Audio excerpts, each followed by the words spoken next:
సావిత్రిబాయి పూలే చరిత్రలో తొలి మహిళా ఉపాధ్యాయురాలిగా సువర్ణాక్షరాలతో లిఖించుకున్న పేరు. ఆడపిల్లల చదువు కోసం ఆరాటపడింది. ఎన్నో అవమానాలను సహించింది. రాళ్ల దెబ్బలను భరించింది. బడుగు బలహీన వర్గాల మహిళల కోసం చరమాంకం వరకు అలుపెరగని పయనం సాగించింది. సావిత్రిబాయి జనవరి 3, 1831లో మహారాష్ట్రలోని సతారా జిల్లా ఖండాలా తాలూకాలో నైగావ్ గ్రామంలో అట్టడుగు కులంలో జన్మించారు. 1840లో మహాత్మా జ్యోతిరావు పూలేతో జీవితాన్ని పంచుకున్నారు. ఆయన ప్రోద్బలంతో 1841లో విద్యాభ్యాసం ఆరంభించారు. అందుకు కుటుంబ సభ్యుల నుండి వ్యతిరేకత ఎదురైనా ధైర్యంగా నిలబడడమే కాదు, జ్యోతిబా పూలేకు అసలైన సహచరిగా చివరి వరకు నిలిచారు. అగ్రకులాల ఆధిపత్యాన్ని ప్రశ్నించే భర్త నుండి చైతన్యాన్ని అందుకున్నారు. అనివార్య అననుకూల సామాజిక స్థితిలో ఉపాధ్యాయురాలిగా మారారు. అందుకు అగ్రవర్ణాల శాపనార్థాలు భరించారు. చీత్కారాలు విన్నారు. రాళ్ల దెబ్బలు సహించారు. కూడబెట్టుకున్న ధైర్యంతో భౌతిక దాడులకు కూడా సిద్ధపడ్డారు.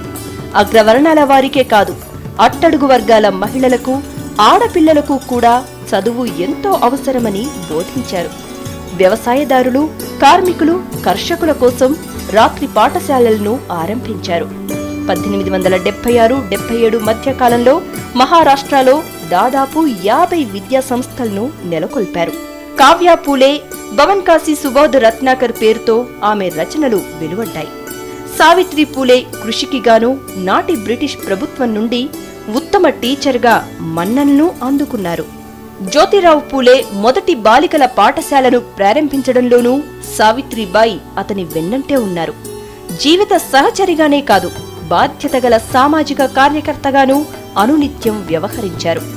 బాల్యంలోనే వైధవ్యాన్ని అనుభవించే ఎందరో బ్రాహ్మణ ఆడపిల్లలకు అన్నం పెట్టి ఆశ్రయం కల్పించారు. గర్భవతులైన వారికి పురుళ్లు పోసి వారి కళ్లలో వెలుగు చూశారు. అలా పురుడు పోసుకుని తన వద్దే వదిలేసిపోయిన బిడ్డను ప్రేమతో అక్కున చేర్చుకుని దత్తత తీసుకుని యశ్వంత్గా నామకరణం చేశారు. తమ ఆశయాలకు, ఆకాంక్షలకు అనుగుణంగా ఆ బిడ్డను పెంచి పెద్ద చేశారు. ఈ క్రమంలోనే 1856 జూలై 25న ప్రభుత్వం వితంతు వివాహాలకు అనుమతినిచ్చే చట్టాన్ని ప్రవేశపెట్టింది. 1897లో ప్లేగు వ్యాధి పూనా నగరాన్ని వణికించింది. నగరమంతా ఎడారిగా మారింది. జనమంతా దగ్గర్లోని అడవుల్లోకి పారిపోయారు. అయినా సావిత్రిబాయి పూలే కొడుకు యశ్వంత్తో కలిసి వ్యాధిగ్రస్తులకు సేవ చేశారు. చివరికి ఆ ప్లేగు వ్యాధే ఆమెను మార్చి 10, 1897లో కబళించింది. భారత ప్రభుత్వం 1998 మార్చి 10న ఆమె పేరున పోస్టల్ స్టాంపును విడుదల చేసింది.